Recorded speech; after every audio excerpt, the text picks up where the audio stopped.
les qualités divines qui sont contenues dans ces noms, symbolisées par ces noms, qui sont contenues dans ces midot, il fallait qu'elles passent ce qu'on appelle du koar au poal, c'est-à-dire qu'elles deviennent effectives. C'est-à-dire, on ne peut pas par exemple dire que Hachem il est miséricordieux s'il n'y a pas des créatures pour que la miséricorde s'exerce. Tu peux dire de quelqu'un qu'il est généreux, mais s'il n'a encore jamais donné, ça ne veut rien dire de dire qu'il est généreux. Il est généreux en potentiel, il y a peut-être une qualité de douceur et de générosité, mais tant qu'il n'a pas donné, ça ne s'appelle pas encore réellement qu'il est généreux.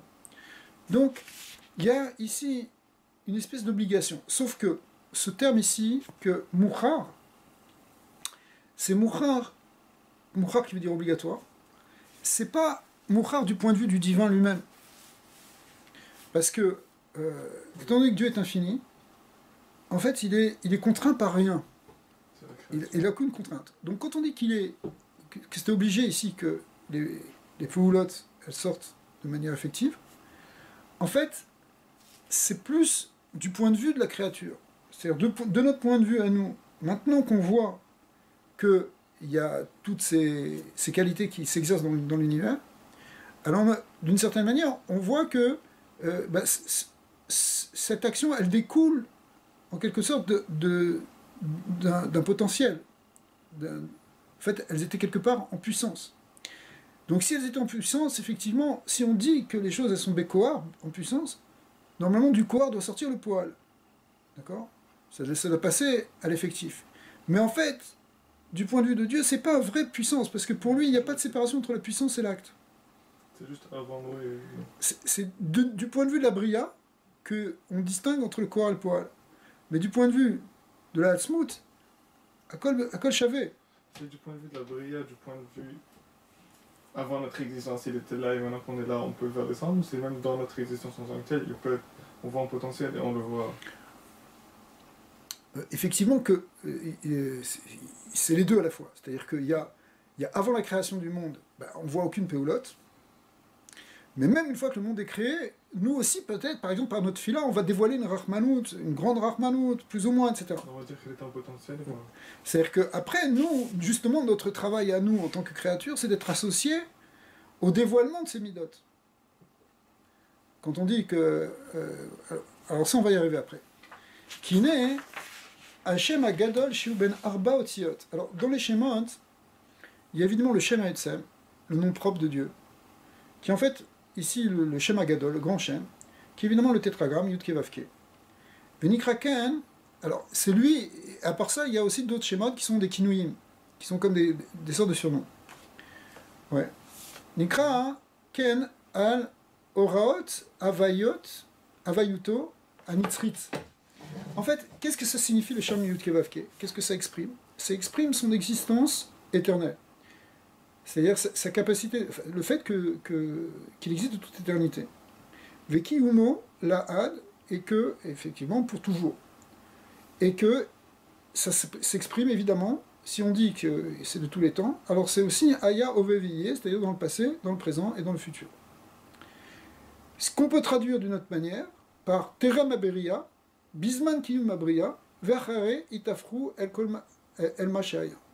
C'est-à-dire, le passé ici, ça veut dire l'avant de la création, le présent c'est le temps de la création, et le futur c'est une fois que la création sera résorbée dans quelque chose d'autre, en fait elle va retourner dans son essence, dans la pensée divine. Veimlo Nivraou Olamot, alors ça représente, ça c'est contenu si tu veux dans le Shem Yud Ke Vav Ke. Veimlo Nivraou Olamot, or, si les mondes n'avaient pas été créés, d'accord, Vekol Asher Baem, Lo yuchal yirod amitat oraato ve'avioto yitbarar anitzchik be'avar ve'ove ve'atid ve'lo yeh nikra b'shem Yud Ke Vav Ke. Donc, ce que nous on a dit sur Rachum, la miséricorde, en réalité c'est même plus que ça. C'est même le Shem Yud Ke Vav Ke, on ne pourrait pas l'appeler Yud Ke Vav Ke, on ne pourrait pas l'appeler Havaya sans la création, parce que la création c'est ce qui donne finalement la notion de temps, un avant, un après, un pendant et un après. Or ça c'est contenu dans le Shem Yud Ke Vav Ke. Donc s'il n'y a pas de la création, on ne peut pas révéler ce Haya Oveviye, donc on ne peut pas révéler Yud Ke Vav Ke. C'est dans ce sens-là qu'on peut dire aussi poël et corps et poël aussi. Alors le corps et le poël c'est par rapport...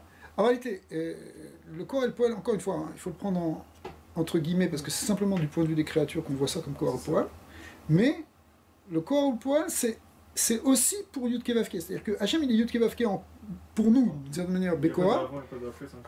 C'est ça. C'est-à-dire que sans la création, on ne peut pas voir ce concept de Yud Kevavke. Il n'apparaît pas en tant que tel. Alors, avant la création, où Shmo Echad, son nom, il est déjà là, mais il est encore inclus et totalement invisible au sein de son essence.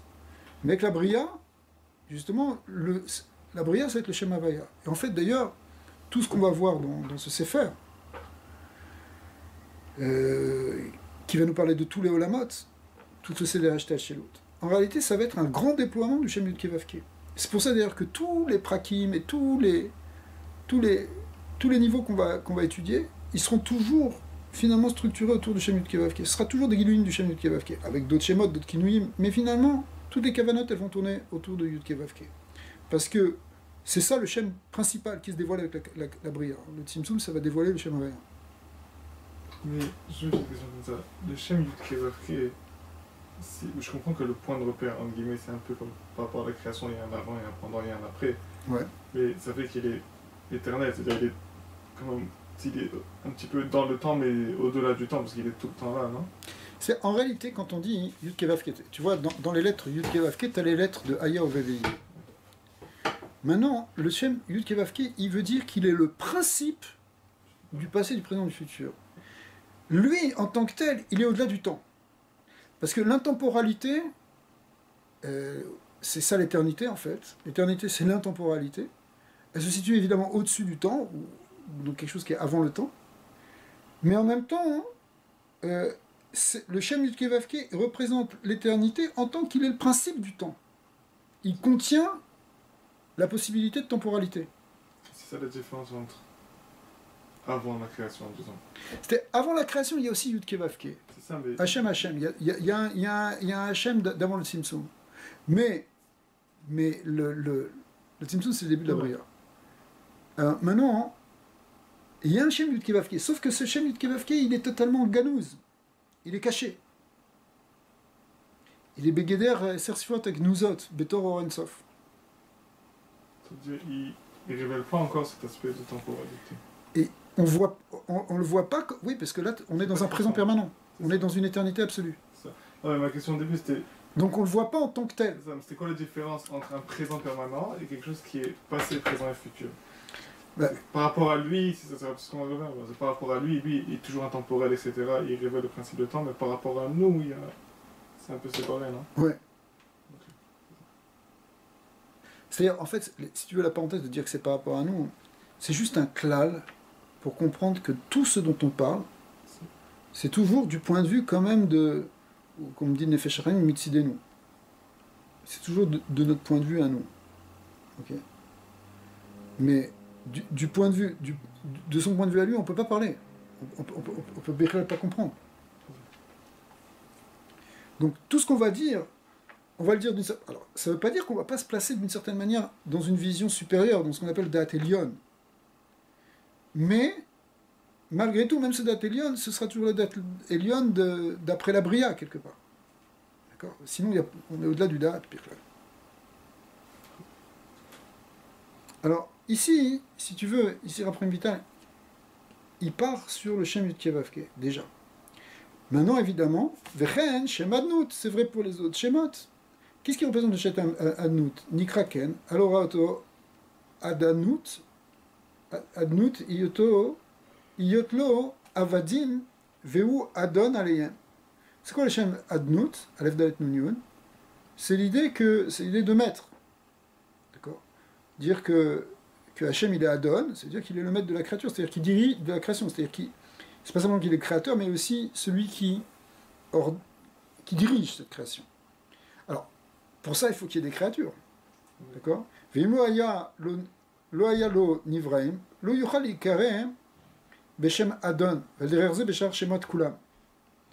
il n'aurait pas pu être appelé Adon. Mais lui, il existait aussi avant. Oui, c'est sûr que tout est en lui, si tu veux. Bien sûr que Hachem, il est déjà le maître du monde avant qu'il y ait le monde. Mais en même temps, pour qu'on voit qu'il est le maître du monde, il faut qu'il y ait un monde.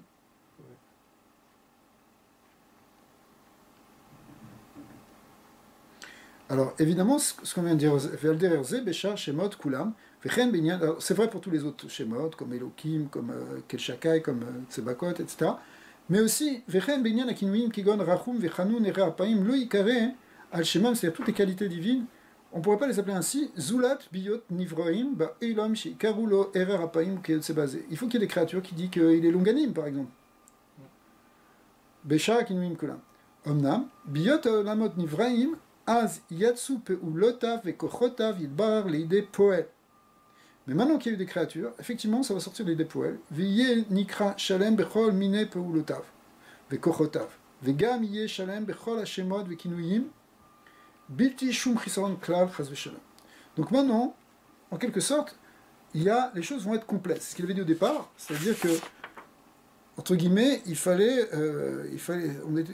que ça apparaisse pour que il y a une shlemut, Kaviachol Nikra Shalem, il avait dit. D'accord. Effectivement, maintenant c'est Shalem, c'est complet.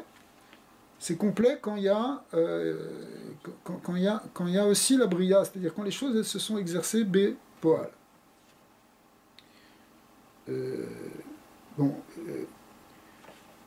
Ça vient nous dire aussi, d'ailleurs pour nous, entre parenthèses, que tant qu'une chose aussi elle est bécoar, en nous, n'est pas complète. C'est pour ça qu'il faut arriver à... On est venu dans ce monde, nous aussi, dans le monde justement de la Bria, pour manifester Bepoal justement nos possibilités, les possibilités de notre Neshama. Et c'est à ce moment-là qu'on va être appelé Shalem. La Shlemut, elle vient quand on a réussi à exprimer, à réaliser les choses de manière effective, pour ne pas dire concrète.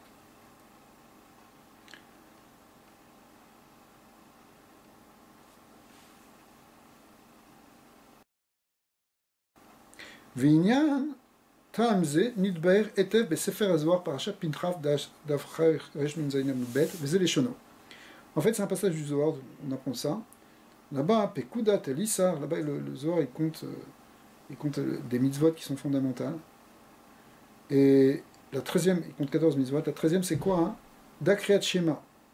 Ve'et les minda de iyu ikre chacham bechol mine chochmot ou mevin bechol mine.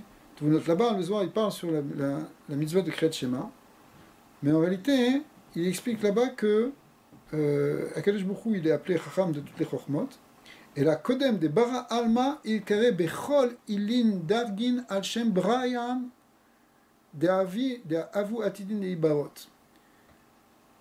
En fait, Hachem était déjà appelé Chacham, il était déjà appelé Navan, il avait déjà toutes les qualités qu'on va voir après dans la création, il les avait déjà avant la création. Alors pourquoi on l'appelait comme ça?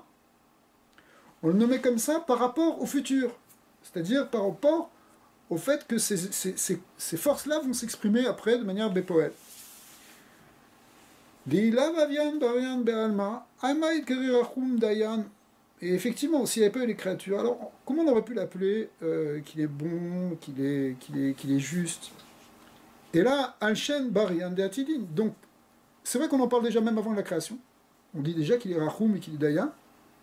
Sauf qu'on en parle par rapport aux créatures qui viendront par la suite.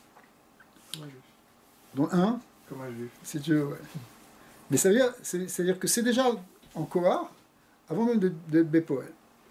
Au Beparchat Bo, toujours dans le Zohar, Zeleshono, de ilo itpachet neura al kol barian, Maintenant, le Zohar, là, dans Parashat Bo, il donne une indication supplémentaire. Il dit que s'il n'y a pas de créature, Dieu ne pourrait pas être connu s'il n'y a personne pour le connaître. Il n'y a pas de date, si tu veux. Maintenant, c'est pas seulement ça, c'est qu'il n'y a pas de kavod non plus. C'est-à-dire, El Meler Be'Eloham, il n'y a pas de roi sans peuple. Et le kavod d'Hachem ne serait pas révélé sur toute la terre, comme ça, alors que c'est marqué, mais le Kolaretz Kevodo. Mais c'est vrai qu'il y a le Kavod d'Hachem, mais il ne serait pas révélé s'il n'y a pas de terre, si tu veux. On ne pourrait pas l'accomplir. Donc, en fait, ici, il y a deux indications un peu plus claires. C'est que Dieu a créé le monde pour être connu, et Dieu a créé le monde pour révéler ses attributs, et en particulier sa gloire, le Kavod d'Hachem. Puisqu'on va voir, c'est finalement cette notion de Kavod d'Hachem, qui est d'ailleurs la notion de la Molchut, c'est ça qui contient en fait tous les autres attributs.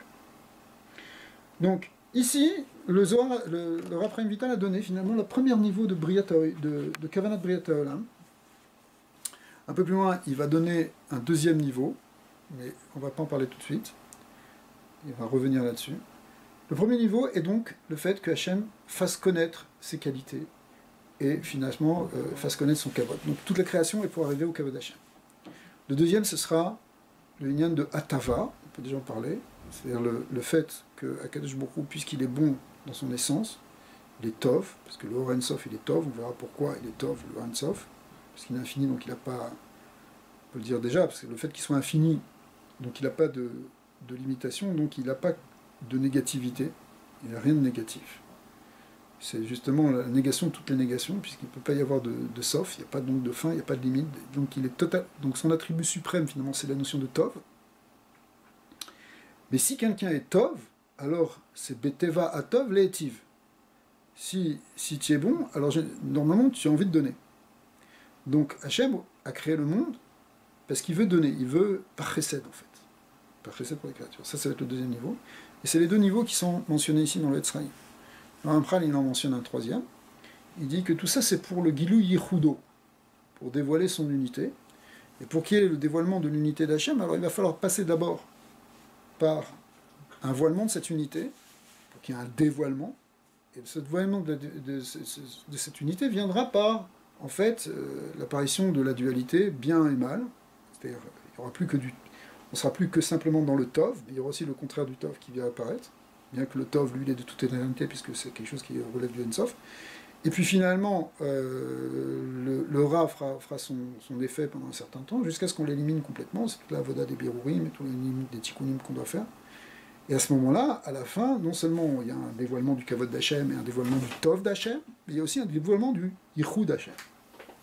On voit que finalement c'était lui la seule Metsiout et c'était lui le seul Sholetz. Mais en fait, d'après la première explication, je te dévoile le Kavod d'Hachem, ça ne dévoile pas en même temps Yichud?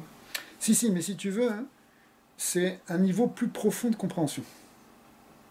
Le Kavanot Abriya. Ça va, la Nafkamina, ça va être au niveau des Kavanot. Il va y avoir des Kavanot qui seront plus profondes par rapport à ça. Même dans les Kavanot Tefila. Donc c'est pour ça que le Rampral il prendra plusieurs niveaux de Kavanot Tefila. Effectivement, le niveau le plus haut, ce sera le niveau de Gilou Yichudo. D'ailleurs, toute la Torah du Rampral est basée sur cette idée-là de Gilou Yichudo. Maintenant, il y a encore autre chose qui est dit et qui est beaucoup repris dans notre Torah Chassidut, en particulier Chassidut Chabad, c'est que, et c'est évidemment pas contradictoire avec tout ce qu'on vient de voir, d'ailleurs on voit bien que toutes ces kavanotes elles sont pas contradictoires, au contraire c'est juste une manière, un angle ou un approfondissement un peu différent. C'est l'idée que finalement, c'est pas simplement que Dieu il doit être connu, mais il doit être connu dans le Olam HaTarton. C'est le lien de Dira Betartoni. Effectivement, pour qu'il y ait cette idea, c'est-à-dire cette vécoute de Olam HaTarton, dans le monde d'en bas, ça va passer évidemment par une extraction des forces du mal. Ou un retournement, d'abord, hein, on repousse les forces du mal pour ne pas laisser s'exprimer, c'est Kafia, et aussi, Itafra, c'est-à-dire, dans la Shana Ramchal, la Harzarat Aralatov. La transformation du mal en bien. D'accord ? Cette transformation du mal en bien, c'est elle qui finalement dévoile le Yichud d'Hachem, aussi. Mais c'est aussi ce qui permet, dans le monde d'en bas, où il y avait finalement le Gilou du Ra, parce que le Gilou du Ra est dans le Olam HaTarton,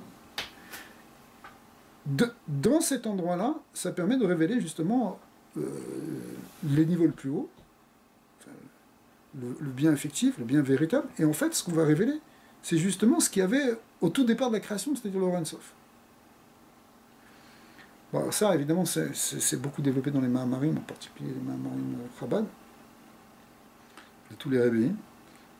Mais, voilà, bon, ça, évidemment, on le comprendra ailleurs.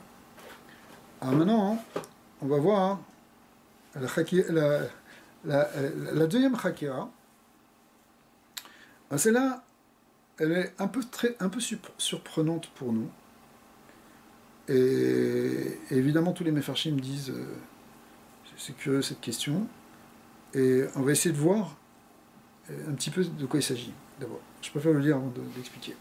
Chakira Shniya, Ikrova el shelat mal et mala ou mal et mata, mal ifni ou mal et achor, b'maseret Chagiga. Il y a une Mishnah dans Chagiga qui dit qu'il ne faut pas trop se poser la question sur qu'est-ce qu'il y a au-dessus, qu'est-ce qu'il y a en dessous, qu'est-ce qu'il y a de l'autre côté du rideau, qu'est-ce qu'il y a, ok, c'est-à-dire passer de l'autre côté de l'écran, passer dans la pensée divine, c'est pas pour nous, parce qu'on peut perdre complètement pied. C'est plus une pensée Kilo marchavotay marchavotechem, les pensées de Dieu évidemment sont dans l'ordre de l'infini, alors que nous on est encore dans l'ordre du fini. Alors là-bas c'est marqué donc, dans Perek Endorshin, la première Mishnah, Veine liyot ashela zu amuka meon. Mais en fait c'est une question. C'est une question sur laquelle il faut. Les Ramim ils ont dit qu'il faut pas se la poser, ou faut pas trop se la poser, parce qu'on risque de perdre pied. D'accord, le mystère de l'unité de Dieu finalement. Mais en vrai, cette question-là, hein, il y a d'autres questions qui ressemblent un peu à ça, et sur lesquelles on peut aussi se poser des questions. Bien que, on va voir. Là-bas, la Mishnah, elle te dit, Asher kim'at mistaken adam be'amamik istakluto bechakirazo. C'est dangereux de trop approfondir ça. Ça veut dire que tu ne dois pas en avoir certaines idées sur. Mais en fait, c'est dangereux parce que c'est plus de l'ordre des créatures, cette compréhension. Vignano. Alors maintenant, la question qui ressemble un peu à celle-là, c'est la suivante. Kacher iskeru chazal be Mishnah anal, kol mistakel be'arba dvarim elu, raoui lo shelu ba leolam, ba le ma'ala, ma le mata, ma lifnim, ma le achor, ve'kol shelo chas al kevod kono, raoui lo shelu ba leolam. Donc, la Mishnah, effectivement, elle disait clairement que c'était dangereux et qu'il valait peut-être aller mieux, même pas être créé plutôt que rentrer dans ces problèmes-là. Donc si déjà les maîtres du Talmud ont dit ça, nous on ne va pas rentrer dedans. Omnam, Neva Bezat Hashem, Rache Prakim, Kemetzitz Minachachakim, Bilti Istalkut Bedvarim Amukim Vamaskil Alvarav, Ele Imatse Tofta, Vedat, Imia Vineo. Donc, on va quand même en dire quelques mots, tout simplement. On va effleurer le sujet. Et peut-être il y aura un certain profit de ce sujet. Veine, Inyan Chakira Azot, Asher Shoalim Lama Briyat Oelamazé, Aya Bizman, Sheayalo, Kodem, O Acharkar. Alors en fait, cette question qui est marquée dans les Mishnah, elle ressemble à une question, ou peut-être elle contient la question suivante, qui est la question de la temporalité. Qui est, pourquoi le monde de l'Olamazé, il s'est fait à ce moment-là, et pas avant, ou pas après. D'accord. Cette question, elle est faussée. On va voir pourquoi. Parce qu'en fait, quelque part, la création de Olamazé, c'est aussi la création du temps. Donc si c'est la création du temps, comment tu veux dire avant ? C'est intéressant parce que dans la physique moderne, il y a cette question-là qui se pose aujourd'hui, sur lesquelles les scientifiques... c'est intéressant, certains ne veulent pas répondre du tout à ça. Parce qu'ils disent que, c'est quoi la question ? C'est qu'est-ce qu'il y avait avant le Big Bang ? C'est quoi qui se passe avant la constante de Planck ? D'accord ? Alors, et là-bas, la plupart des physiciens disent mais ça ne regarde plus la physique. Bon, parce que c'est une question qui n'a pas de sens. En fait, elle a quand même un sens. Tu peux te dire mais qu'est-ce qu'il y avait avant ? D'accord ? Sauf qu'avant, il n'y a pas de concept de temps, finalement, quelque part. Donc s'il n'y a pas de concept de temps, comme il n'y a pas de concept d'espace, en quelque sorte, alors la question, elle est fausse. Mais en même temps, elle est naturelle. On a envie de se dire, bon, ok, ça a commencé, bon, si l'univers a commencé il y a tant d'années, etc., ok, et qu'est-ce qu'il y avait avant ? Alors, c'est la même question ici qu'on a. C'est intéressant que finalement, on va voir beaucoup de questions de la physique moderne, beaucoup de conceptions. Par exemple, le fait que la lumière elle est à la fois corpusculaire et ondulatoire, on va le voir clairement. C'est d'ailleurs le sujet de ce char, char Egulim ve Yosher. On va voir que les Egulim, c'est comme des ondes, et le Yosher, c'est comme des particules, d'une certaine manière, dans la propagation de la lumière. Donc ça, sauf que, évidemment... C'est un texte qui date de 400 ans avant la physique quantique. Ouais. עניין החקירה הזאת, אשר שואלים למה בריאת העולם הזה היה בזמן שהיה ולא קודם או אחר כך. ולכן צריך שתדע. את אשר נבהר בחיבורנו. Il faut que tu saches ce qu'on va expliquer dans notre livre.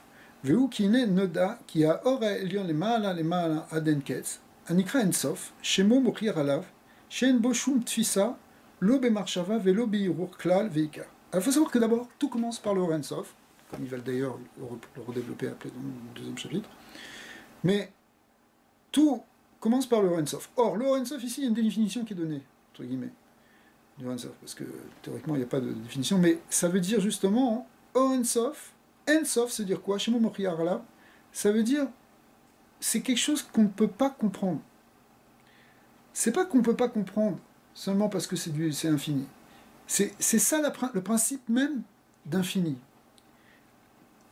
L'infini, c'est quelque chose qui ne peut pas être défini, donc qui ne peut pas être saisi. Or, donc en fin de compte, on parle de quelque chose au départ qui est au-delà de toute pensée, au-delà de tout hirour, de toute méditation. Klal veikar. V'u moufchat ou moufdal mikol marchavot. Il y a une abstraction totale qui est au-delà de la pensée. Toute pensée ne peut pas le saisir. V'u, et lui, c'est-à-dire ce Or Sof, ou le Sof, il est kodem el kolane et salim, v'an ivraim, v'ayitsurim, v'naasim. Il est avant toutes les... Ici, Netzanim, Nevraim, Netzanim, ça veut dire Atzilut, Bria et Sirasien. C'est-à-dire tous les niveaux d'existence, on va dire. C'est-à-dire même au-dessus de Atzilut, au-dessus de tout ça. Velo yabo zman atrala vereshit ki tamid unimsa. Lui, il n'est pas dans le temps. Il n'y a pas un temps de début. Et c'est le principe même du judaïsme, c'est que Hachem il est kadmon, c'est-à-dire qu'il est éternel. D'accord? Ki tamid unimsa vekayam laad ve'en bo rosh va sof klal. Il n'y a ni début ni fin. Parce qu'il faudra faire une distinction entre le rosh et le sof. Il peut y avoir des... Mes Koubalim m'ont expliqué, Rishonim déjà, les premiers Mekoubalim ont travaillé sur ça, qu'il peut y avoir des choses... C'est ça, qui peuvent avoir un roche, mais pas avoir de sof. Mais ici, il n'y a ni roche ni sof. Vine, mina en sof, nishtal shel acharkar metziut amaor agadol anikra ak. Alors, la deuxième étape, après le Or Sof, c'est ce qu'on appelle un maor agadol, le grand luminaire, qu'on appelle Adam Kadmon. Et ici, l'expression, c'est ak les kol akadmonim. D'ailleurs, sur cette expression de Ak les Kol HaKadmonim, il y a des Mefarshim qui font des distinctions entre Ak et justement Ak les Kol HaKadmonim, mais disons, on ne va pas rentrer là-dedans. Ça veut dire, c'est la première manifestation justement du Or Sof. Kemoshe Katuv Be'enaf Gimel, dans notre troisième chapitre, on verra ce signal, on va rentrer dans Adam Kadmon. Verhaka, Nishtal Shenu Mimenu Aorot, Anitalin Be'ak. Après ça, il y a ce qu'on appelait aussi, on appelle ça les Anf et Ak, les branches qui sortent de Adam Kadmon, qui sont des structures de Séphirot, qui créent des Olamot, et qui sont, on est encore avant Atzilut, si tu veux. Enfin, Atzilut, ça va être la dernière niveau le plus bas de ces manifestations qui sortent de Adam Kadmon. Ine em orot rabim, ayotsim mitocho meirim chutzalo. En fait, à l'intérieur de Ak, il y a des tonnes de Sphirot, tonnes de lumière, une lumière très très très puissante, qui est encore du Or Sof, et il y a des lumières à l'intérieur, et des lumières qui sortent. Même Teluim et Mocho, même Migulgolta, ou même Meenav, ou même Oznaim, ou même Chotamo, ou même Piv, ou même Mertzaro Chuzalo, ou même Saveux Goufo, Shiu Bechinan Shivat Atonot, Shelo, Vezvotem, Orot Rabim, Meirim, Benitanim Baem, Anikra Olam Anekudim. On va le reprendre tout de suite. Mais ici, il faut savoir que quand tu dis Adam Kadmon, ça veut pas dire un homme, évidemment. On parle d'un Olam qu'on appelle encore aussi Olam Ein Sof. C'est-à-dire, c'est la première manifestation, si tu veux, et quand on dit manifestation, c'est même pas le mot, parce qu'on est encore dans quelque chose qui est totalement caché, totalement non manifesté. Mais la première expression d'un Olam, c'est-à-dire d'un univers, qui fait complètement un avec le Ein Sof, mais où il y a déjà une structure finalement séphirotique. Maintenant, pourquoi on l'appelle Adam Kadmon? C'est une raison particulière. finalement, quelque part, nous, c'est le modèle premier de la notion de Adam. Mais en tout cas, ça va générer le fait que le symbolisme qui va être utilisé, parce que c'est un symbole, c'est un symbolisme anthropomorphique. Mais qu'on ne se trompe pas. Évidemment, il n'y a aucune forme là-haut, surtout dans ce monde-là où il y a strictement, on est mamache dans l'infini. Mais, d'un autre côté, si c'est une forme anthropomorphique, dans la symbolique, eh bien ça va nous servir pour nous, pour comprendre un certain nombre de choses, justement, dans notre fonctionnement et dans notre abonnement. Donc il y aura aussi un modèle dans Adam Kadmon, finalement, un modèle primordial du Adam Tarton. Mais avant d'arriver à ça, on va voir finalement des orotes, des séphirotes qui vont sortir, qui vont jaillir à l'extérieur de cet Adam Kadmon, comme une étape supplémentaire pour faire descendre petit à petit les mondes jusqu'à faire descendre ce monde-ci. Mais pour l'instant, on est dans des niveaux très très très élevés. Et on va voir des lumières qui vont sortir du crâne, des yeux, du nez, de la bouche, d'autres du front, d'autres autour du corps. C'est ce qu'on appelle les Sheva Tartonotes, qui vont faire ce qu'on appelle le Olam Anekudim, pardon.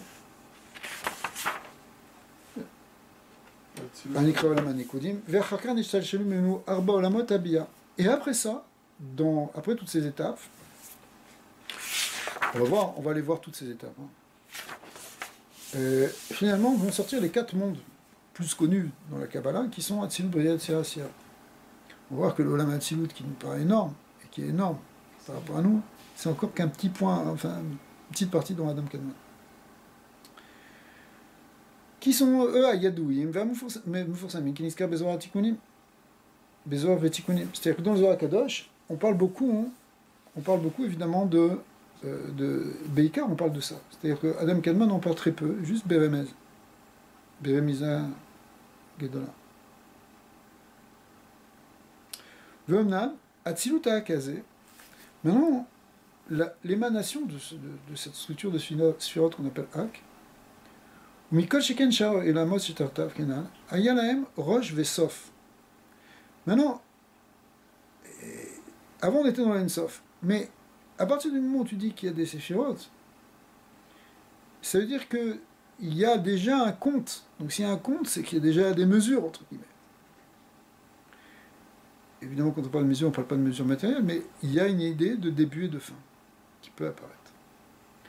Veyalam Zman, Atchala, Aviatan, Veatzilutan, Machen Ken Ben Sof, Anal. Et du coup, on peut déjà parler de temps, si on parle de début et de fin. Et c'est ça qui définit le temps, finalement. Le temps, pour définir un temps, il faut définir une durée qui va être entre 2 instants. Donc s'il y a un début et une fin, on peut définir un temps. Même si c'est pas vraiment le temps d'en bas, parce que le temps tel que nous on le comprend, c'est le temps qui est dans le Lamatarton, dans le Mahamazé, dans le monde physique. Alors que dans ces mondes spirituels, on est dans une forme d'intemporalité par rapport au monde d'en bas.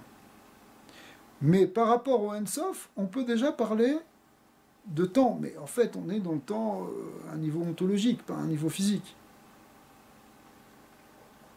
Vine mina et uzman asher itril itpashtut veishtalshelut haorot ve'olamot anal, meaz itril avayot anivraim kulam zecharze. Donc finalement, c'est là que commencent les créatures. Et ces créatures, elles vont sortir dans un seder qu'on appelle le seder ishtalshelut, où elles viennent les unes après les autres, avec des niveaux, des degrés, qui vont s'enchaîner les uns après les autres. C'est un enchaînement causal de degrés des plus élevés vers des degrés plus bas. Acheba davar à la mitziut, asher ou ata, jusqu'à finalement à produire l'existence telle qu'on la connaît. Donc, Efi, seder itpashtut ve ishtalshelut ke seder azmanin, zacharze, kar naase, velo haya eshar leagdim o leachar briat oinamase. Alors, du point de vue du Seder Ishtalshelut, il faut un certain nombre d'étapes qu'on voit comme des étapes temporelles, et qu'on peut appeler comme temporel, même si c'est évidemment pas le même temps que maintenant, peu importe. Mais en tout cas, la création de Olam Hazé, dans ce Seder Hashtalshelut, elle ne peut pas arriver avant telle ou telle étape. Il faut passer toutes les étapes qui représentent des temps différents. Est-ce qu'il y a une raison? Oui, parce que c'est un Seder Hashtalshelut. Dans le Seder Hashtalshelut, ça va fonctionner par des étapes. Alors, dans les mondes spirituels, évidemment, tu pourrais dire que toutes ces étapes, elles sont instantanées. Elles sont pas, mais elles sont pas instantanées. Peu importe, on va garder la symbolique du temps. Elles vont suivre un certain ta'alir, un certain processus, qui les amène du niveau A au niveau Z, ou de Aleph à Tav. D'accord?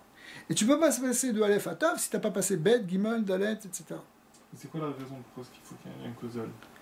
Alors, on ne peut pas passer de Aleph à Tav. Si le buste est Tav, regarde, cette question-là, on va la garder de côté, mais on va y revenir. Parce que ça demande un développement. Okay. Mais c'est une très bonne question. Il est vrai aussi que d'un côté, du point de vue de Dieu, hein, la création, elle est yesh me'ayin, et elle est instantanée. Mais comment on se place justement du point de vue des créatures? C'est pour ça que c'est difficile, c'est pour ça que c'est un peu dangereux.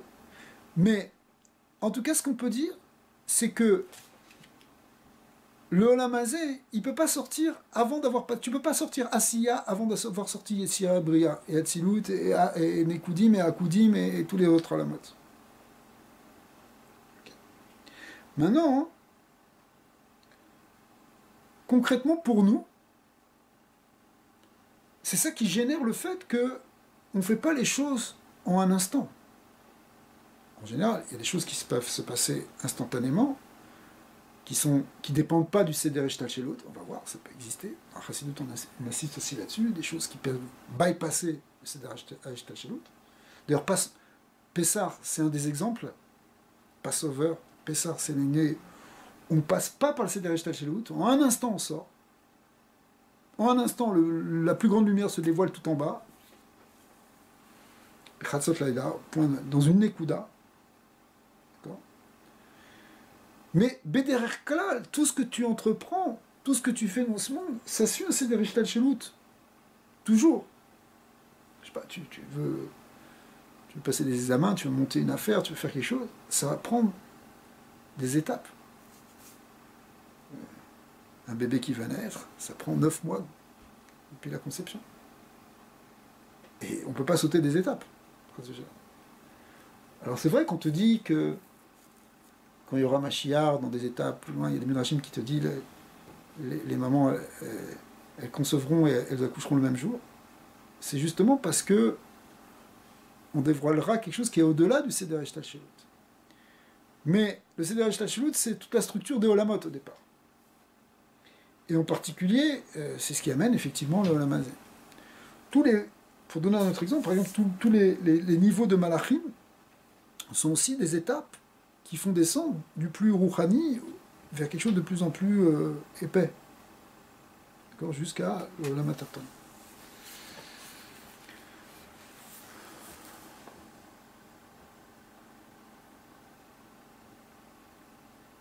Donc, en fait, quand on pose la question pourquoi est-ce que le monde n'a pas été créé avant, et pourquoi il n'a pas été créé après, en fait, c'est pas du point de vue du Ensof, c'est du point de vue Seder Hashtalshelut, et c'est pour dire, c'est quand on est arrivé à ce point-là de l'Hashtalshelut que, mais avant, si tu veux, l'origine de l'Hashtalshelut, le Tzimtzum Rishon, ça veut rien dire de dire pourquoi c'était avant ou après, puisque c'est venu de quelque chose qui était au-delà complètement de Hashtalshelut et de temps. Il y a eu cette notion de temps qui n'est pas la même que la nôtre, mais quand voilà. Mais dans le Ensof, il y a Bichlal, aucun Rosh Vesof, il n'y a aucun temps. Donc tu peux pas dire pourquoi il a fait avant, parce que c'est jailli d'un non-temps. Donc la question n'était pas là-bas.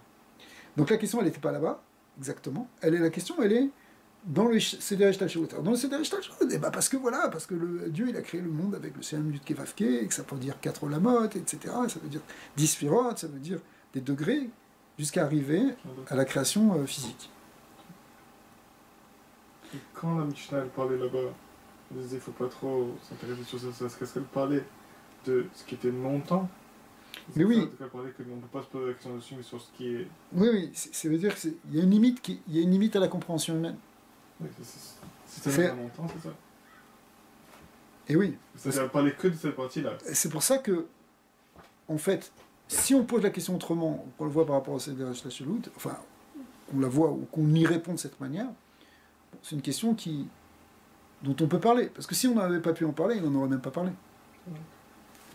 Donc, ouais. ועל זה, עד שהגיע זמן בריאת העולם הזה, ואז נברא בזמן הראוי לו, אחר בריאת העולמות העליונים. Et donc, effectivement, le monde est venu, donc maintenant, dans son temps précis, ou dans son niveau, dans ce degré d'ishtalshelut précis, asher alav vedai basé. Ça suffit avec cette question. Ki lo nuchal leachiv ou leamik biyur ze inyan kechol al-sorer, ve'er, ve'kama ou matai. En fait, on aurait pu rentrer un peu plus dans les détails, mais il dit ça c'est trop de raisons maintenant pour expliquer maintenant comment ça s'est fait. En fait, on va le comprendre avec la suite d'une certaine manière.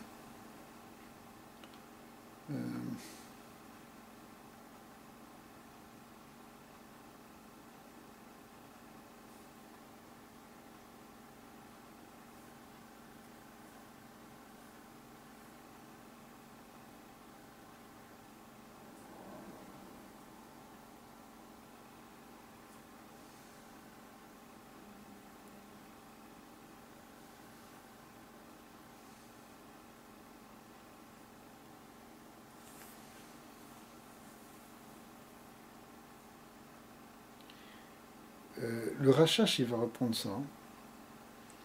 Il va expliquer dans les Kavanot de Rosh Hashanah, qui parle de la création du monde, Rosh Hashanah. Il va expliquer que, bon, Rosh Hashanah, c'est le premier Tishri, qui est en fait la création de l'homme, mais la création, elle a commencé le 25 Elul, comme c'est connu.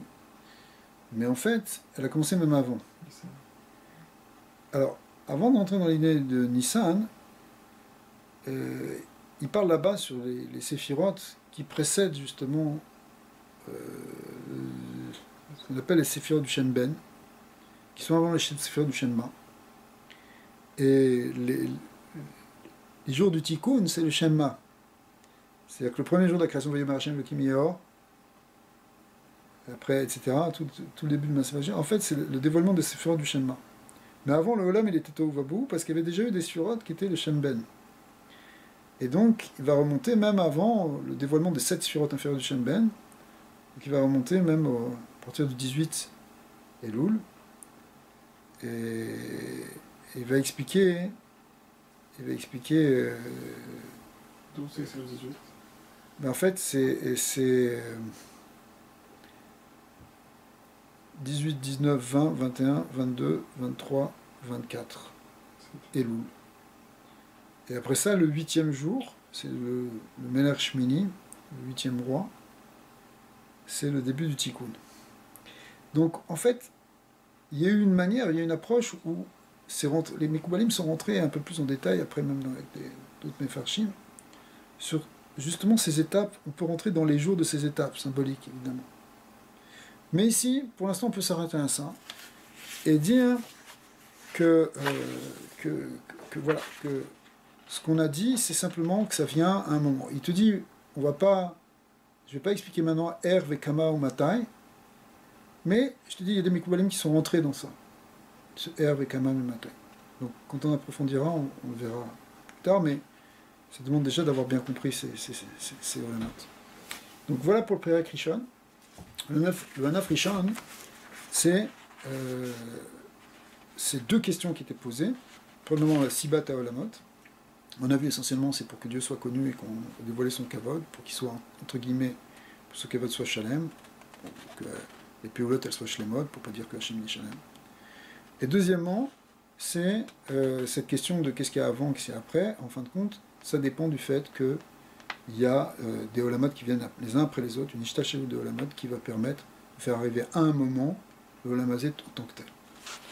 Donc c'est une question qui finalement ne demande pas tellement à se poser, si tu veux, finalement. C'est-à-dire, bon, ok, ça vient comme ça. Après, on peut rentrer plus dans les détails et dire pourquoi telle étape et telle étape, pourquoi voilà, c'est comme ça, mais c'est tout.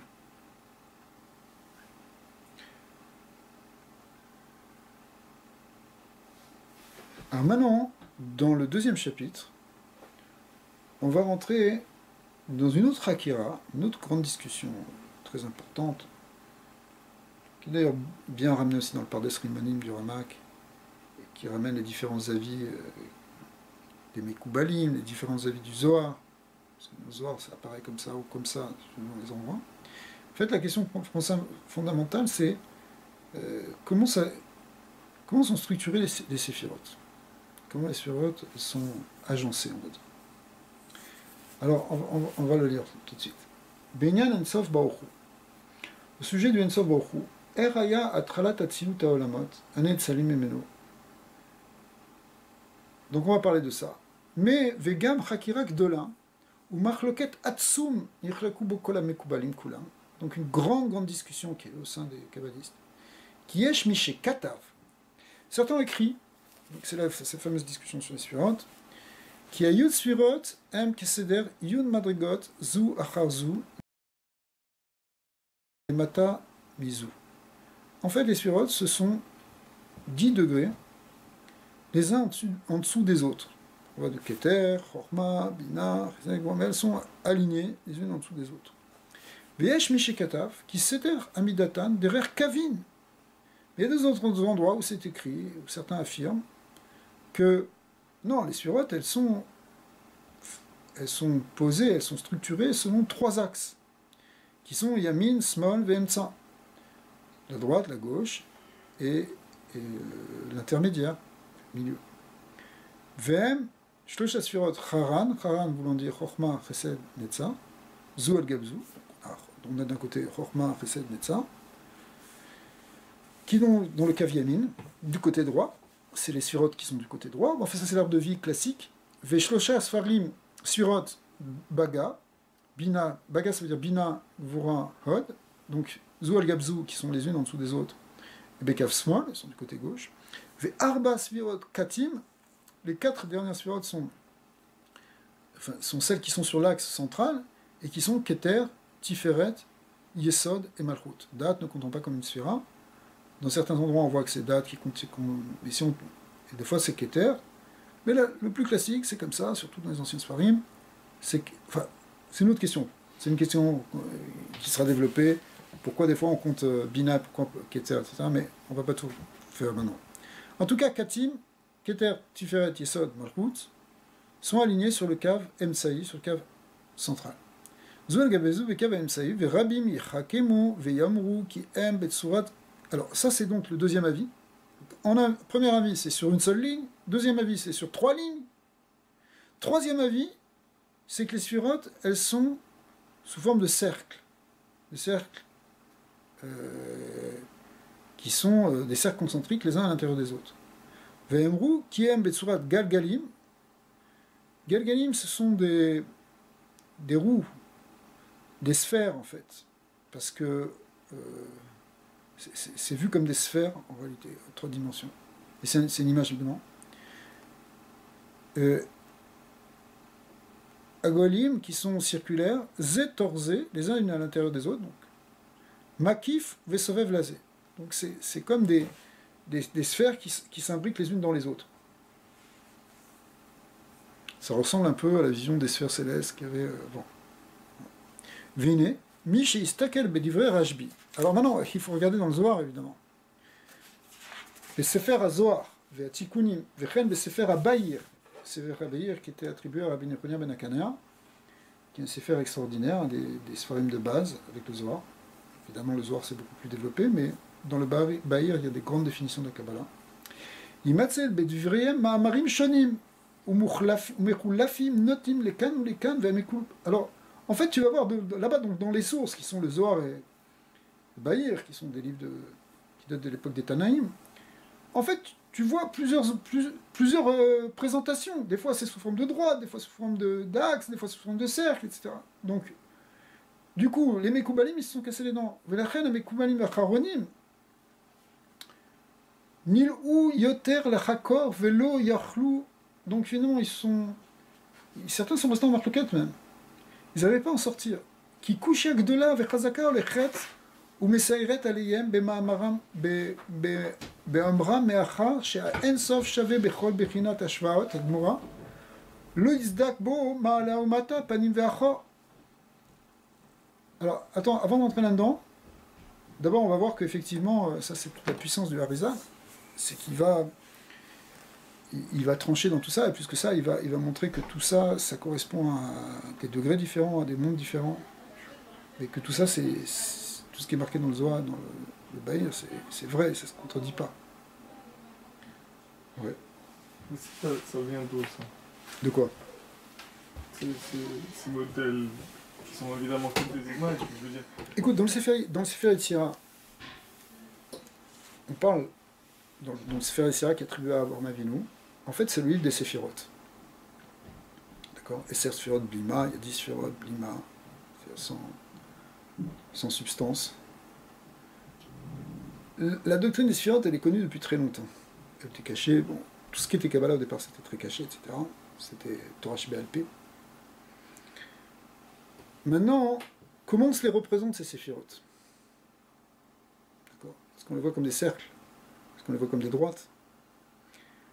Et ça rejoint ce qu'on disait tout à l'heure sur la lumière, puisqu'en fait les séphirotes, ce sont des véhicules de la lumière, c'est la lumière qui est transmise. Est-ce qu'elle avance de manière rectiligne, sous forme de corpuscule qui avance en ligne droite? Ou bien est-ce qu'on la voit comme des ondes? Et on voit bien là dans le symbole des cercles les uns à l'intérieur des autres, quelque chose qui ressemble à une onde, qui véhicule la lumière. Et on s'est bien rendu compte que les deux sont vrais, même en physique quantique. Et là-bas, on parle que de la lumière, si tu veux, de la lumière de Olam Hazé, de la lumière qu'on peut détecter physiquement. Mais dans les plans supérieurs, il y a une lumière spirituelle, mais qui est la racine de la lumière d'en bas. Donc en fin de compte, ça marche un peu sur le même modèle. Et on voit que le Harizal, déjà, il va le dire, que évidemment tout ça c'est vrai et que ça peut fonctionner en même temps. Alors maintenant, ce que ça veut dire à un niveau spirituel, en termes de Hashgacha, Klali, Pratit, etc., ça après on va rentrer dans ce que représente tout ça dans le monde. Mais d'ailleurs il y aura plusieurs avis là-dessus, plusieurs manières d'approcher les choses. Alors comment trancher? Mais alors on va pas trancher, on va voir que les sphirotes, il y a les sphirotes de Higoul et les sphirotes de Yosher. On va voir que dans certains Olamot, les sphirotes, elles ne sont pas selon 3 kavim, elles sont un seul kav. Par exemple, dans le Olaman Ekoudim, qui précède la Hatzilut, les 7 sphirotes inférieures, elles ne sont pas sur 3 kavim, elles sont sur un seul kav. Donc quand le Zohar, il disait à cet endroit là-bas, en fait, il parlait du Olaman Ekoudim. Et quand il parlait de circulaires dans le Bahir, etc., il parlait en fait des Sphirot Betsurat Igoul, ou Yosher, Shloshah Kavim, qui est Nyan de Tikkun. Donc ça dépend. Ça dépend. Alors ce qu'il y a, c'est que c'est difficile dans le Zohar. Parce que dans le Zohar, il n'y a pas un petit truc, voilà, ici on va te parler de tel Olam, c'est clair. C'est enfoui. Il fallait le Harizal et son Iyun Atsum pour dévoiler ça. Parce que la preuve, c'est que même les Mouzmoukouali, encore, bon, Hachem, le Ramak, il a fait déjà un travail formidable. Mais le Hari Kadosh, il a permis d'expliquer tous les Olamot. Et donc, en fait, tous les Mahamarim du Zohar. Parce que c'est dans le Zohar qu'il y a le Ikar. Le Bahir, c'est important, mais le Bahir, c'est beaucoup plus petit comme c'est fait. C'est grand par son importance. Mais la plupart des informations sont dans le Zohar.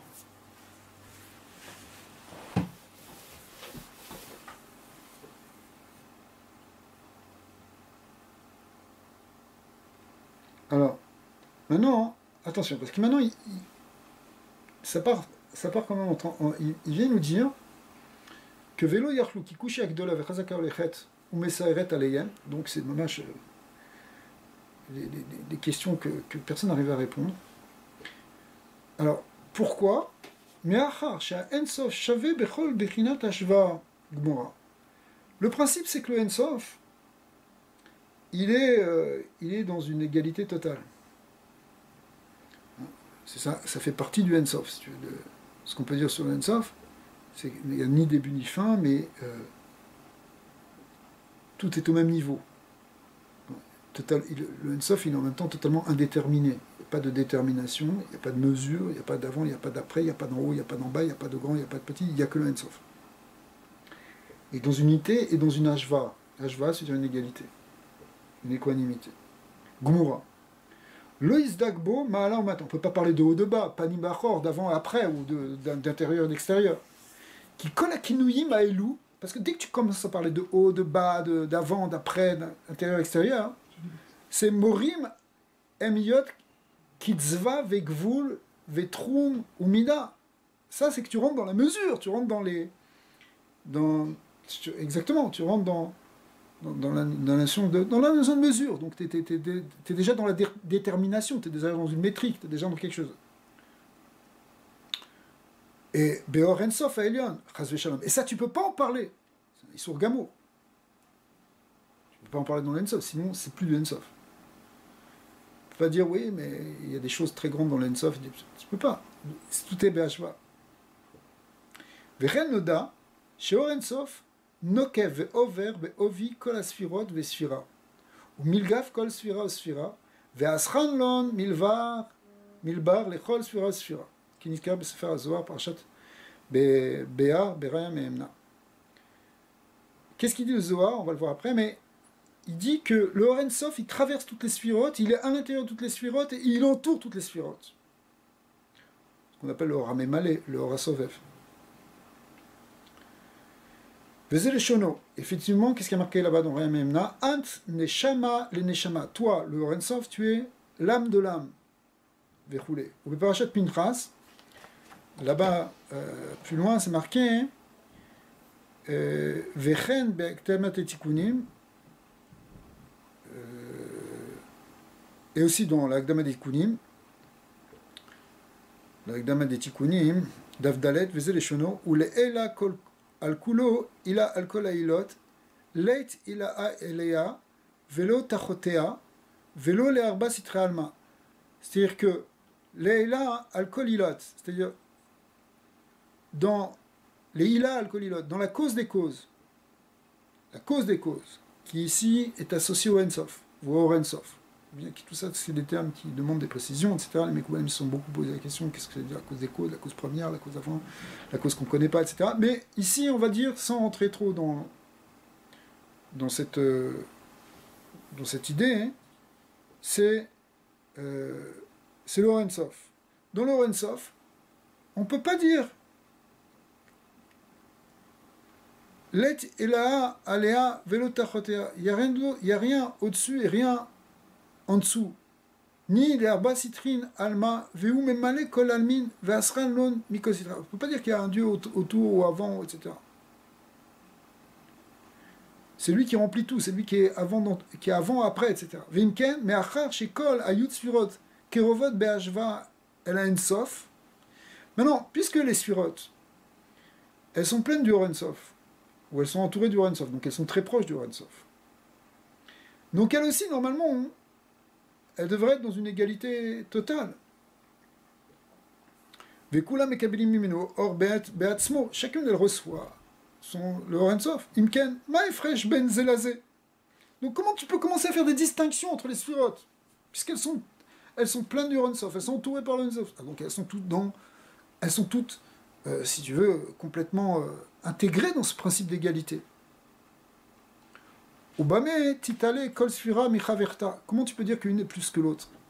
Kevan chez madrigot kulam shavim kenal, puisque toutes les madrigot elles sont égales. Veine aemet ou chez elu ve'elu divrei elokim chayim ve'kulam nechorim les mevin ve'yesharim les motse da'at. En vrai, toutes ces conceptions, elles sont toutes vraies.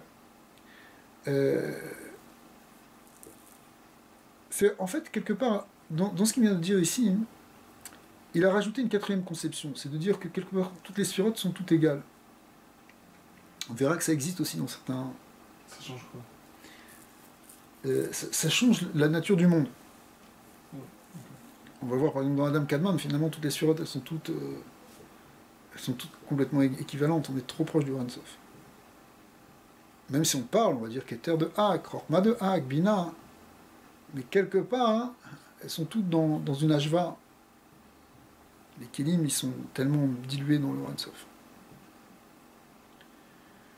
En tout cas, ici, avant de rentrer dans tout ça, hein, ici, il te dit que toutes ces conceptions, tu parles en droit, tu parles en cercle, etc., en fait, tout ça, c'est d'Ivrei le Kim Chaim. Tout ça, c'est vrai. Okay, et c'est même clair pour ceux qui comprennent. Évidemment, il n'y en a pas beaucoup. Ve'esharim les motzei da'at, et c'est droit pour ceux qui trouvent à comprendre dans ça. Omnam, a efresh sheben shne asvarot anal. Maintenant, si on reprend les deux svarot premières, imem kesidran, yud, madrigot, zul et ma'alumezu, imem bederer kavim, c'est-à-dire les deux premières choses qu'on a dit, c'est selon une droite ou trois droites, pour simplifier. Zeynyan idber le kaman bezrat Hashem binyan olam anekudim. Dans le olam anekudim, kodem tikunam ayu kesidran zul et ma'alumezu. Que dans le Olam HaNekudim, les sphirotes, elles sont superposées les unes en dessous des autres selon un seul axe, en tout cas pour les 7 sphirotes inférieures, parce que pour les celles d'en dessus, elles sont déjà arrangées en 3 kavim. Mais, ça c'est avant leur tikkun, et après leur tikkun, c'est-à-dire dans le Olam HaAtzilut, eh bien, elles seront arrangées selon 3 kavim. Donc, on va voir, effectivement, ça dépend de quel monde et à quel moment. Avalachar HaTikkun, ayu kezvar ha'achret ve'ayu betziur shlosha kavim kenan. Donc ça c'est la première chose. Il répond en 2 mots, mais évidemment ça va être des chapitres après. Pour dire que oui, c'est vrai, des fois c'est 1 cave, des fois c'est 3 caves, ça dépend quel moment, dans Olam HaNikudim par exemple. Omnam, maintenant pour regarder la deuxième différence entre les droites et les cercles, a Efresh sheesh ben shne asvarot im em kederer kavim obeigulim ze torze nevaer bezrat Hashem ben avze. Maintenant, cette deuxième question, si elles sont circulaires ou rectilignes, ça on va le traiter maintenant.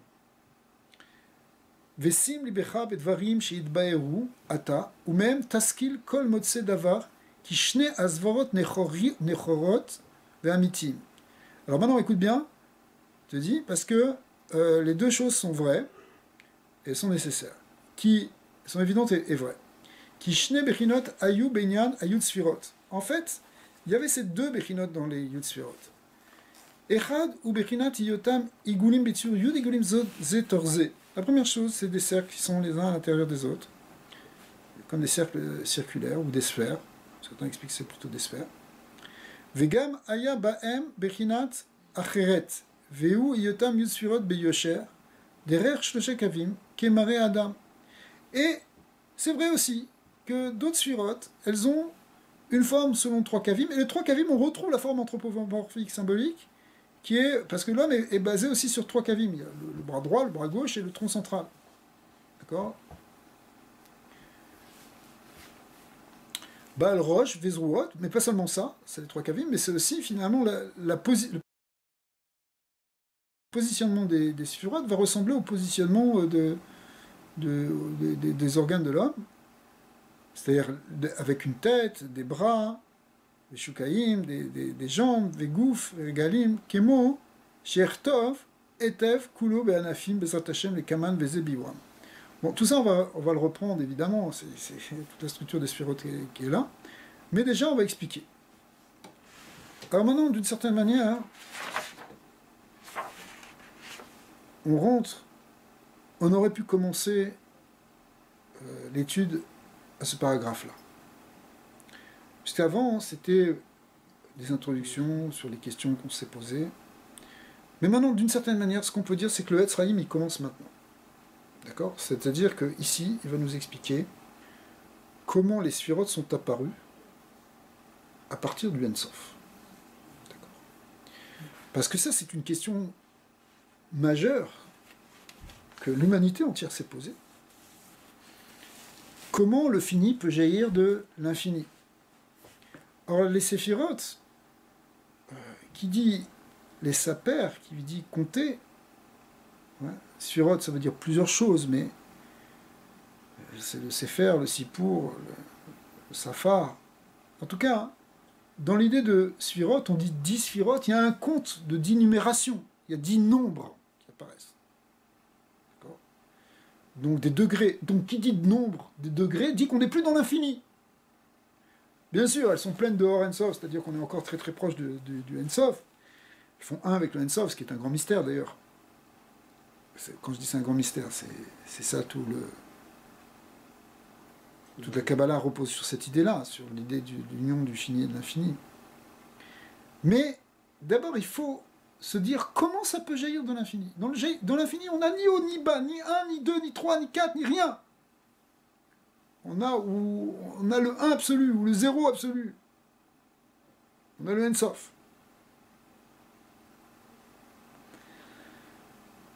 Alors, là, c'est là qu'intervient le premier chidouche majeur qui va changer toute la Kabbalah du Harizal, bien qu'il va l'apprendre du Zohar, mais quand on lit les passages du Zohar, d'où il a appris ça, s'il ne nous l'avait pas dit, on ne l'aurait pas vu. La preuve, c'est que personne d'autre l'avait vu avant. Il va apprendre ce qu'on appelle le Tzimtzum. Et le Tzimtzum, c'est ce qui va faire passer du Ensof au Séphirot. C'est-à-dire, c'est ce qui va permettre de faire apparaître le fini au sein de l'infini ou à partir de l'infini. Donc, les Mekoubalim avant en avaient parlé. Ils avaient dit qu'effectivement, le principe du fini existe dans l'infini, puisque, comme on l'a vu dans Rabbi Azriel des Gerona, de Géron, qui était le maître du Ramban, et il a, dans la Kabbalah, il a montré clairement que lui était un disciple de Rabbi Yitzhak l'aveugle, Rabbi Yitzhak Saginawar, qui lui était en Provence. Et il a dévoilé que si tu dis que dans l'infini, il n'y a pas le fini, tu es en train de limiter l'infini. Parce que si il est vraiment infini, il contient toutes les possibilités. Le Kol Yachod, c'est le tout possible, il contient toutes les possibilités, il contient la possibilité du fini. Donc en fait, le fini est une partie de l'infini. Ah, pourtant, quand tu dis fini, c'est pas infini. Oui, mais s'il est vraiment infini, il contient les possibilités infinies plus les possibilités du fini. Mais maintenant, ce que va dire le Harizal, c'est que le Tzimtzum, ce qu'il va appeler le Tzimtzum, c'est ce qui va faire apparaître ces possibilités-là. Les possibilités du fini qui étaient contenues dans l'infini. Il va retirer, retrancher, cacher, voiler les possibilités les possibilités d'infinitude, si tu veux, d'infini qui était dans l'infini, pour faire apparaître le côté du fini. En fait, tout sera toujours au sein de l'infini, du point de vue de Dieu, rien n'a jamais changé, mais c'est ça qui apparaît. Et c'est quand ça apparaît, alors ça génère presque automatiquement les séphirotes. Parce que les séphirotes, c'est l'expression justement du fini qui était contenu dans l'infini. Sauf qu'avant, elles étaient tellement... Sauf que, faisant partie de l'infini, elles sont infinies, en fait. On ne peut pas dire qu'il y avait ça qui était dans cet endroit-là de l'infini ou ça qui était dans cet endroit-là de l'infini. Les possibilités du fini qui étaient dans l'infini, elles sont partie intrinsèque de l'infini. Mais maintenant, le Tzimtzum les fait apparaître en tant que possibilité de fini. Oui, c'est-à-dire qu'une fois qu'il y a le Tzimtzum, elle ne devrait plus vraiment avoir une caractéristique d'infini, parce qu'on a mis de côté tout ce qui était infini de l'infini. Oui, sa source, à l'origine, quand il y avait les possibilités de l'infini, elle était oui, mais c'est pour ça qu'il y a quelque chose d'extraordinaire dans les séphirotes, et en particulier dans les séphirotes les plus élevées, c'est que elles gardent ce caractère aussi intrinsèquement d'infini. Elles sont donc les possibilités du fini, mais elles gardent encore la marque de leur identité infinie. C'est pour ça que les sphirotes, elles sont pleines du Or Ensof, donc pleines d'infini en fin de compte, et la lumière infinie les entoure, ce qui représente le fait que elles sont dans une matrice infinie quelque part. Alors, où ça a été retranché? Alors, il y a un voile qui s'est fait de la qualité infinie, quand même. Donc, suffisamment grand, mais en fait, il va falloir plein de voiles, plein de tzimtzumim, pour arriver jusqu'à, après, un voilement complètement infini, jusqu'à arriver au monde fini, où on va le percevoir comme mamash fini. Mais l'idée du tzimtzum, c'est l'idée justement de rétracter le côté d'infinitude. Laisser juste le principe. Alors, c'est ça qu'on va voir maintenant, pas exactement dans ces mots-là, parce que ça, c'était plus le langage des Mekoubalim Rishonim, qui parlait d'infini et de fini, mais on va le revoir ici, on va le voir quand même ici. Mais en tout cas, le principe, il est là, c'est ça qu'on appelle le tzimtzum. Dai ki terem shenetzlu anetzalim, venivrau anivraim, aya or elyon pashut memale kol hametziut, velo aya shum makom panui bebechinat avir ekini vechalal, ela akol aya memale min or ensof pashut aou. Avant toute chose, ça fait en fait, avant toute création, en fait, on peut le dire déjà, avant le tzimtzum, il y avait que un or, pashut, c'est-à-dire complètement indéterminé, indéfini. D'accord. Il n'y a pas de détermination, il n'y a pas de... Et au contraire, il est dans une simplicité. D'ailleurs, c'est pour ça que dans la Chassidut, on insistera sur l'idée d'arriver à nous-mêmes aussi devenir pashut, simple, et sortir de la complexité pour arriver vers la simplicité intérieure, parce que finalement, c'est comme ça qu'on va ressembler à l'attribut le plus élevé du divin qu'on puisse connaître, qui est justement le Or Ensof Pashut. Ouais. Alors, il y avait évidemment aucune itralakut, aucune séparation dans ce Ensof, et donc aucun espace qui soit pas plein de lui. Ouais. Et là, à Kol Hayam Emoulé, min Or Ensof, tout était rempli de cet Or Ensof Pashut, Aou, Velo Ayalo Bechinat Roche, Velo Bechinat Sof. Il n'y a ni début ni fin. Il n'y a aucune séparation, aucune distinction. Et là, Akol Haya Or Echad Pashut, Shave Be'ashva Achat. Veunikra Or Ensof. En fait, tout était plein du Or Ensof. Il y a une petite différence à faire entre, quelque chose de très important, entre le Or Ensof et le Ensof. Est-ce que le Or Ensof, c'est la lumière du Ensof, ou est-ce que c'est un Or qui est Ensof? Le Maskana, c'est que c'est un Or Ensof. C'est-à-dire que c'est un Or qui n'a pas de fin. Mais tout ça, c'est d'autres akirotes, on ne va pas rentrer maintenant dedans. Mais en tout cas, au départ, il n'y a que le Or Ensof. Ça suffit pour l'instant. Ou Kaacher ala birtsono a pashut livroa ilamot. Maintenant, c'est la Kaacher ala birtsono, lorsqu'il est monté dans son ratson pashut. Livroa olamot, c'est-à-dire quand il y a eu un désir au niveau du Ensof de créer le monde, ou les Hatzil Anetzalim, d'émaner les émanations, les Otzi, les Or, Shlemut, Peulotav, ça reprend ce qu'on a vu au début, c'est-à-dire qu'il a désiré maintenant faire apparaître la perfection de ses actions, donc il fallait qu'il y ait un monde pour les actions. Veshemota Vutsenon Vekinouya, Asher Zot Ayasibat Priyata Elamot Kemevoa Senou Ben Afarish Rishon, comme on l'a vu dans le premier chapitre, Prikar Rishona. Ine Az Tzimtzem et Tatzmo Ensof Benekuda Emtsai Asher Bo Beemtsa Oro Mamash. Alors, bon, il y a plusieurs questions, que ça veut dire le milieu, etc. Mais en tout cas, dans une Nekuda, dans un point, il y a une contraction originelle, où là-bas il a contracté sa lumière. Qu'on peut voir aussi le fait qu'il se contracte, alors la lumière, elle part sur l'extériorité. Mais ça a donné donc un espace qui est symbolisé par un cercle avec un point au centre, un espace qui va être l'espace de la création. C'est dans cet espace-là que toutes les possibilités de la Bria vont pouvoir apparaître. Dieu laisse un espace à l'autre en même temps. Le principe du Tzimtzum, c'est Quand tu laisses un espace symboliquement, tu lui laisses de la place, tu lui permets d'exister. Par exemple, si ta femme, tu lui imposes tout, tu lui laisses pas de place, quelque part tu l'empêches d'exister. Même chose pour un enfant. Tu dis tu fais ça, tu fais ça, tu fais ça, tu l'étouffes, peut-être ça l'aide dans un premier temps.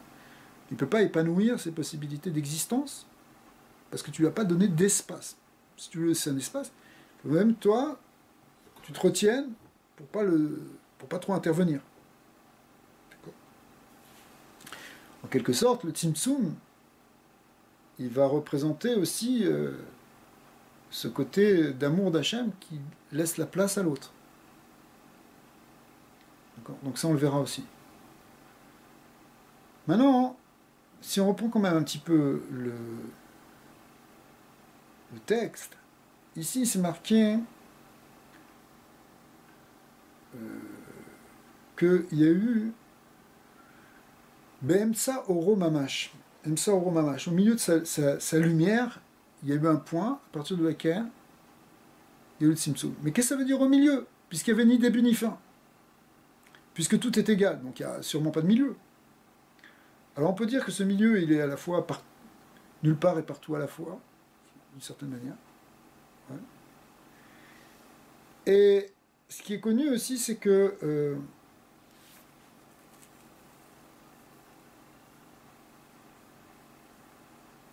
les Mekoubalim, ils ont posé cette question comme le Rayatz. Le Rayatz, c'est le Rav Yaakov Tzemar, un des grands méfarchim du Israël, le Tzemar, ou bien le Ramaz, le Remez, Rabbi Moshe Zakuto. Ils ont posé toute cette question, c'est connu. Ve'efshar lomar, je te dis dans les méfarchim, de la chaîne Emsa, Lav Davka Emsa Mamash. C'est Lav Davka le milieu. Ou Kimoshikatouv, c'est marqué dans plusieurs sfarim, etc. Quand on dit Emsa, Enanekuna Emsaï, et là, la fouke à Ketsavot, Kimoshe basé Beriata Bavot, c'est Lav Davka, mais ça veut dire ici, c'est. Ce qui va être expliqué finalement, c'est que on va le voir comme quelque chose de central une fois qu'il y a eu le Tzimtzum. C'est-à-dire qu'après ça, on va voir que ce point central, à partir de laquelle s'est fait le Tzimtzum, finalement, lui, représente la kavana de créer le monde. C'est comme si tu disais, dans le Or Ein Sof, il y a toutes les possibilités qui sont toutes. C'est pas que tu les vois comme des points différents. Cette possibilité de faire ça, cette possibilité de faire ça, cette possibilité de faire ça. Mais il y a une possibilité qui n'est pas encore un point apparente. C'est justement le Tzimtzum qui fait apparaître comme un point, comme une volonté parmi l'infini des volontés, parmi la volonté infinie. Et c'est quoi cette volonté? C'est la volonté de créer le monde. Donc la Nekuda Emtsaï, on la voit comme Emtsaï parce qu'elle devient maintenant centrale pour nous. C'est par rapport à la Bria. Ouais. Mais d'un autre côté, on peut aussi le dire que c'est le point central dans le Ein Sof, si on peut dire comme ça, qui est Viachol, comme si c'était finalement ce qu'il y a de plus central pour le Créateur. Mais en fait, on n'en sait pas vraiment grand-chose, parce que peut-être que Dieu il veut aussi beaucoup d'autres choses que créer le monde. Mais pour nous, ça devient... Il n'y a que ça qu'on peut connaître finalement. Parce que toutes ces autres volontés qui ne sont pas de la création du monde, on ne les connaît pas. D'accord ? Et même, à la limite, c'est pas qu'on ne peut pas dire les volontés, parce que tout ça, c'est encore le Ein Sof. C'est une grande volonté qui est le Or Ein Sof, pas shoot. Le Or Ein Sof, le Ramchal le définit comme le Ratson Elion. D'accord ?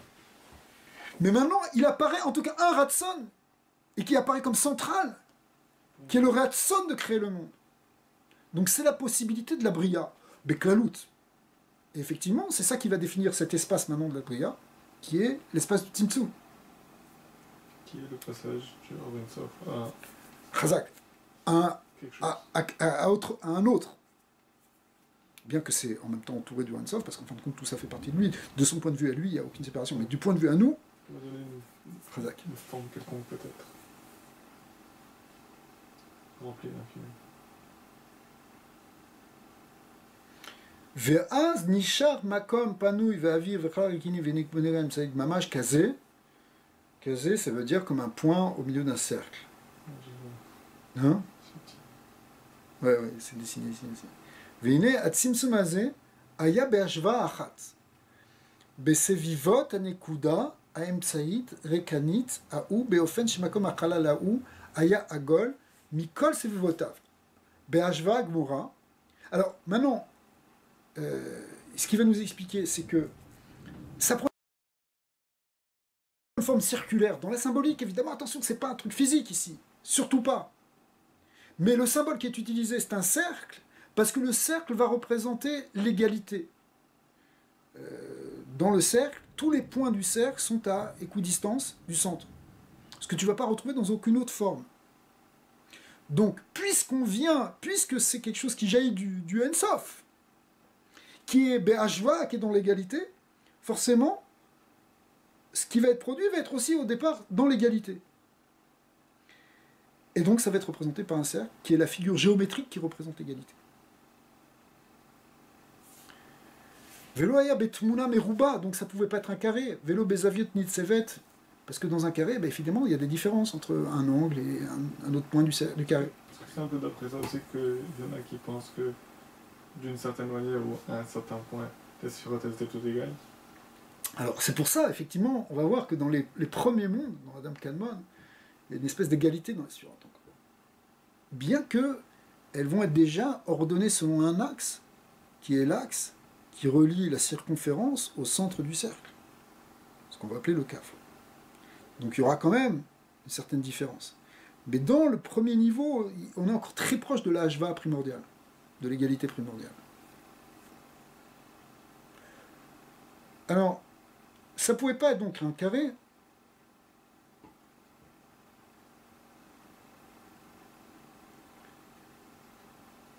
Zavid Nitzavel, les fiches chez Gam, Ensof, Tzimtzem, Atzmo, Bechinat, Egol, Agol, Be'ashva Achat. Parce qu'effectivement, le Tzimtzum, il était Be'ashva Achat, donc il est apparu comme un cercle. Mikol Zdadim, de tous les côtés. Ve'asiba Aita, les fiches chez Kevan, chez Or, Ensof, Shave, Be'ashva, Gmorah, Uchar, Gamken, chez Tzimtzem, Atzmo, Be'ashva Achat. Il a fallu aussi qu'il y ait un Tzimtzum, Be'ashva Achat. Mikol Zdadim, Velo, chez Tzimtzem, Atzmo, Mitzad Echad, Yoter, Misha, Zdadim. Venoda bechormat ashiyur, on sait dans la géométrie, she'ent muna kolkar shave kemot munat aigul, qu'effectivement c'est le cercle qui représente le plus l'égalité. Machenken ken bet munat ameruba, bal zavid netzavet boletet vechen munat meshulash, que ce soit dans le carré ou dans le triangle, on ne retrouvera pas cette propriété. Ou kiyotse beshar atmunot, évidemment dans n'importe quelle forme géométrique. Valken muchar ou liyot tzimtzum a ensov bebechinat igul. Donc finalement le tzimtzum il doit être de manière circulaire. Et effectivement, c'est parce que le Ensof, il est chavé, il est dans l'égalité dans toutes ses mesures. Gam, puisqu'on ne parle pas de mesure encore pour l'instant, mais en tout cas, il est complètement dans l'égalité. Gam, Beparashat Bo, toujours dans le Zohar, Daf Membet, Eta Mana Be Igula de Yud. Le Zohar, il parle là-bas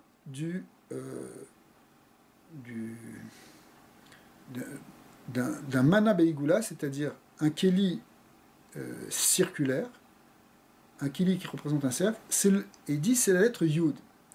Le Yud, on va voir, le Yud c'est le centre du cercle, c'est le point central qui permet de... Hein? Ouais. Ah oui, c'est peut-être ce passage-là, c'est possible.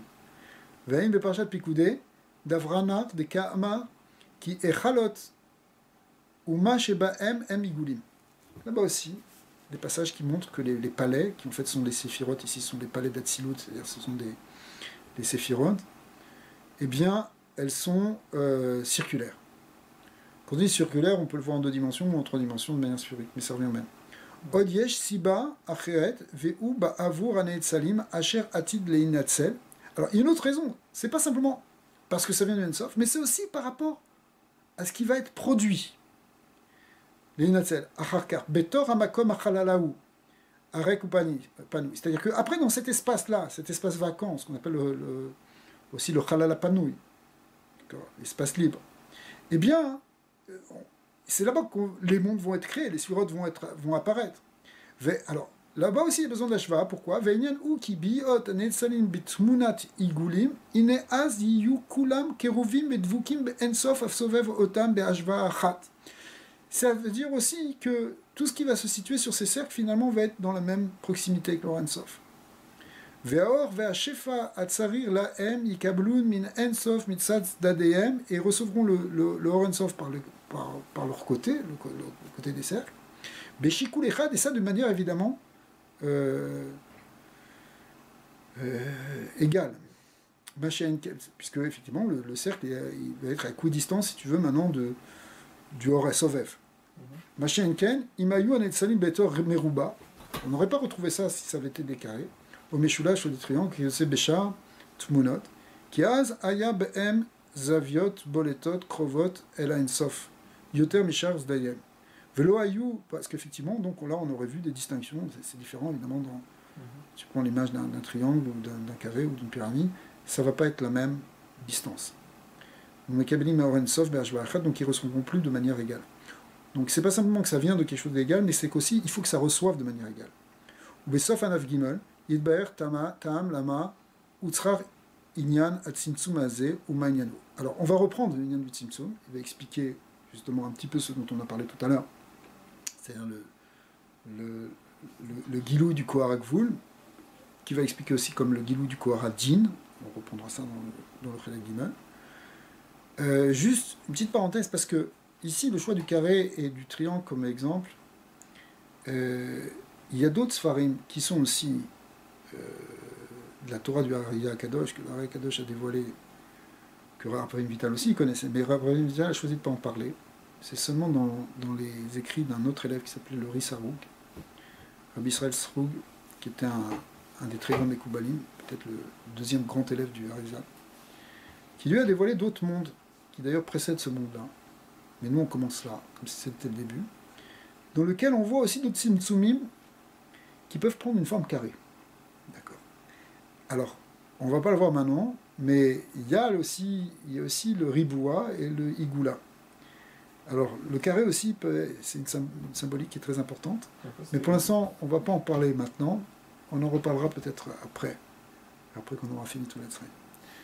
Je plaisante, mais on va en reparler un petit peu, mais Beikar, ce qu'il faut retenir, c'est qu'effectivement, le Tzimtzum, c'est d'abord et avant tout quelque chose de circulaire, qui représente justement cette tâche-là. On va arrêter là, pour aujourd'hui. C'est bon? Bon, Adonai de Olam, Amen, Amen.